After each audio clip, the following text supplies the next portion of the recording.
State of Texas is adding more razor wire and fencing to a border park. Biden is not taking on Texas. Biden is taking on the United States of America. The president is the one who has taken action to deal with this, while House Republicans do not.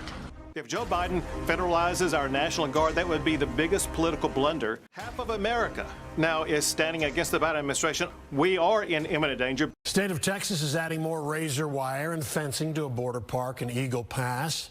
Crews are scrambling, though, to make changes as the Rio Grande is rising. Truckloads of new fencing arriving in Shelby Park in Eagle Pass. Here with more, Texas Governor Greg Abbott. Governor, first I applaud your efforts. You've been on this show many times. You've tried convoys. You have done everything humanly possible. So your state, with its constitutional right, has put up the razor wire. They take you to court on that. And now they set up a confrontation between your National Guard and federal border troops. Now, I don't think either side of that equation wants to be enemies. They're all on the same side, aren't they?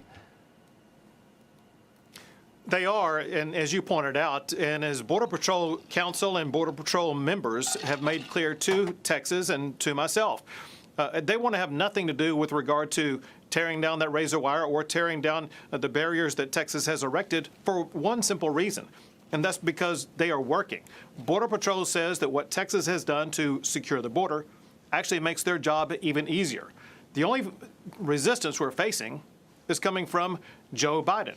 Know this, Sean, and that is Joe Biden is in violation of federal law that already exists. For one, he is not living up to his duty to deny illegal entry across the border. Instead, he's aiding that illegal entry. The second thing is he's not, once people do cross the border, he is not detaining them as he's required by law. Instead, he's giving mass parole across the country. Because Joe Biden is not enforcing the federal immigration laws, that gives Texas the right under that Article 1, Section 10 of the Constitution to defend ourselves from imminent harm or from an invasion. So Texas has every constitutional right in this case, and I believe when the sun sets on this, Texas will be vindicated and the Constitution will be strengthened. Texas is no longer allowing migrants to freely cross into the park, where last month up to 4,000 a day were entering. Nearly every day, Texas is fortifying its razor wire barrier on the property while defying the Biden administration's demands to allow Border Patrol agents back in. Around sunrise today, migrants illegally crossed and climbed onto Texas's cargo container wall. Texas National Guard ordered them back to Mexico. The migrants did not comply, and Texas DPS arrested them for criminal trespass. At the edge of the park, the Rio Grande River is dramatically rising. Texas is pulling its massive cargo containers away from the water, which Texas DPS warns is potentially lethal for migrants to cross right now. Also on the southern border to the west in Jacumba, California, these dropped off dozens of migrants who illegally breezed right through a border wall. A U.S. Customs and Border Protection source tells there were more than 1,300 Border Patrol apprehensions in the San Diego sector yesterday alone.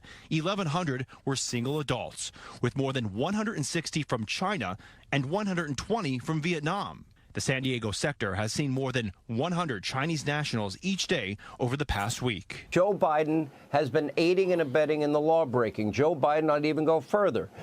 He is violating the laws of this country. He is violating his oath to uphold our Constitution. I could put up on the screen, Title 8 USC 1324. It prohibits alien smuggling, domestic transportation. It goes into, every harboring illegal immigrants, encouraging or inducing, conspiracy, aiding and abetting.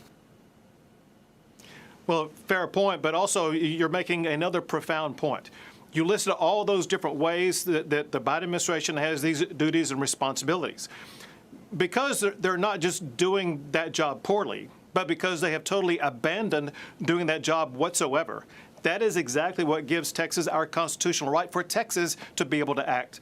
So by Texas building the barriers that we have, by us taking the action to repel illegal immigration, we're fully authorized because the federal government has ceded or conceded the field of immigration enforcement, and Texas has picked up that duty, and we're the ones in self-enforcement. And let me tell you this amazing number, Sean. If you know where that park is, where Texas now has taken over and we blockaded that park, that is an area where sometimes over the past year, there would be as many as 2 or 3 or more than that 1,000 people coming across the border a day. Yesterday, there were just 6 people crossing the border. All 6 of those people were arrested by Texas law enforcement officers. We have now cracked down and been able to staunch the flow of illegal immigration. Biden should want this replicated across the entire border. That's what Texas is trying to do as we speak. And here in Eagle Pass, the month of January is typically a slower month for migrant arrivals. So as the weather warms up over the next couple of months, we'll likely get a clearer picture about whether Texas's razor wire barrier is ultimately deterring those record large groups we have seen here. I got to say one good thing. Your fellow Republican governors have been pretty amazing. They've all come to your defense, every one of them. And they're offering guard troops. They are offering razor wire. They're offering all the help. They understand that you're bearing the brunt of this, but they also understand that their states are also impacted by Joe Biden's open borders. And these people are unvetted, as I keep pointing out. And now Joe Biden's being encouraged to federalize your National Guard, your state guard. What happens if he tries that? What if that happens? If he tries to do that, well, first of all, as you know, this is the #1 issue in America. Americans want a secure border. If Joe Biden federalizes our National Guard, that would be the biggest political blunder that he could make. And that's why I think he will not do it. That said, of course, I am prepared in the event that they do make such a blunder to make sure that Texas will be able to continue to secure our border. You've heard from these former retired FBI, people in the upper echelon of the FBI warning that this is an invasion, warning that a lot of these people are, men that are of age that they could wage war on the country. What are the odds that from these countries that they're coming from that? Well, so Sean, what you just said taps into the words in Article 1, Section 10, Clause 3, where it talks about imminent danger. We are in imminent danger because, as you rightfully point out, these are facts. And that is, there are people who are known terrorists who are coming across the border that pose an imminent danger, whether it be in Texas or some other state. Because Biden is not doing his job, that fully authorizes the state of Texas to protect our state and our country from that imminent danger. Yeah. Governor, I applaud what you're doing. It's unfair that Texas has to go through this. I am glad that your fellow Republican governors have all stepped up and they're offering you assistance in any way they can. That speaks volumes about them. I hope the United States Sean, Senate if Republicans. Let me just say, say thank you to my fellow governors. Half of America now is standing against the Biden administration, also more than a majority of all the attorneys general across the country. Biden is not taking on Texas. Biden is taking on the United States of America.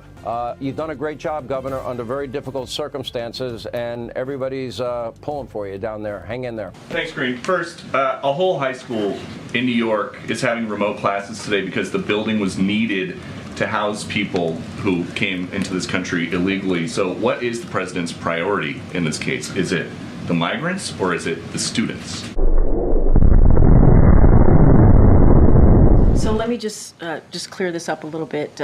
So yesterday, New York City informed us that as a precaution, they would temporarily relocate migrants staying at Floyd Bennett Field to a nearby high school.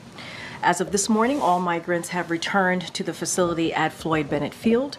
And so anything specific as to the program and what decided to do and all of the specifics to that, I would certainly refer you to New York City for any additional questions. But if a working parent had to call out to stay home with their kid today, isn't this Biden immigration policy literally taking money out of people's pockets? So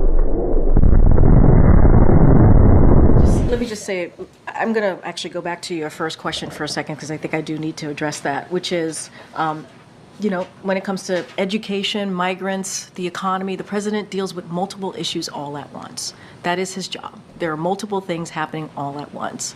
And as it relates to this particular question that you're asking me about in New York City, that is something that New York City needs the answers to. That That is a process that they took, so they have to answer to that.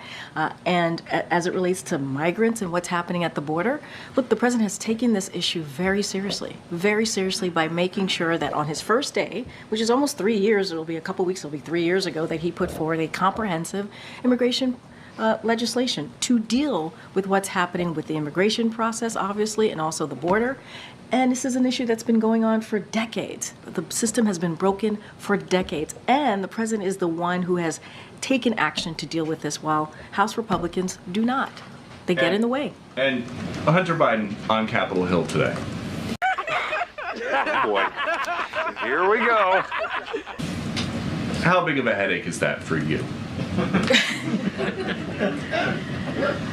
Hunter Biden is a private citizen. He is not a member of the White House, as you know, and I just don't have anything else to share. But the last time he was on the Hill, he said the president was certainly familiar with what his son was going to say. I did say that, and here's So and is what the I'm official saying line today. that President What I'm Biden saying does to you- not help him with his business deals, but he does help him skirt congressional subpoenas?